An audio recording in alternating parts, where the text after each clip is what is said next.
Legendary U.S. investor Jim Rogers says a boom in commodities prices could last for quite some time based on supply and demand.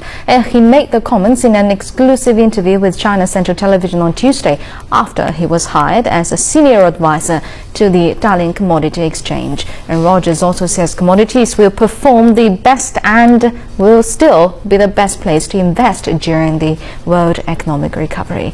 Deng Wei has the interview. Although commodities have dropped significantly over the past year, Jim Rogers remains bullish for the overall sector. He says that demand for raw materials will outstrip supply for the next 2 decades, fueling an extended boom. He says gold and silver will be haven for investors when the problem of inflation worsens.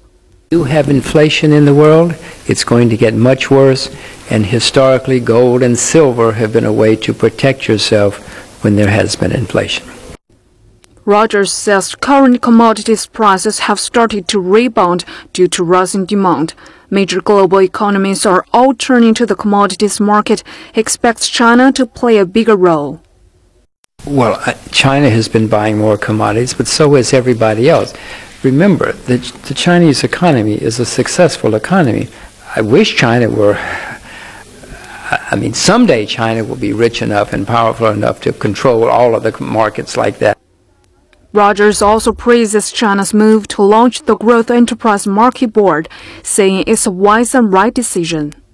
Anything that a country can do to develop capital markets and raise capital for entrepreneurs is good for the country, good for the entrepreneurs, good for the economy, and good for the world. So China is doing a very wise thing. There will certainly be some problems in that market sometime. There were plenty of problems with NASDAQ over the past few decades. I'm sure there'll be problems there too, but there will all be some great successes. Jim Rogers has been bullish about commodities for quite some time. In 1998, he created the Rogers International Commodity Index, designed to fill the void for investing in commodities. Deng Wei, CCTV.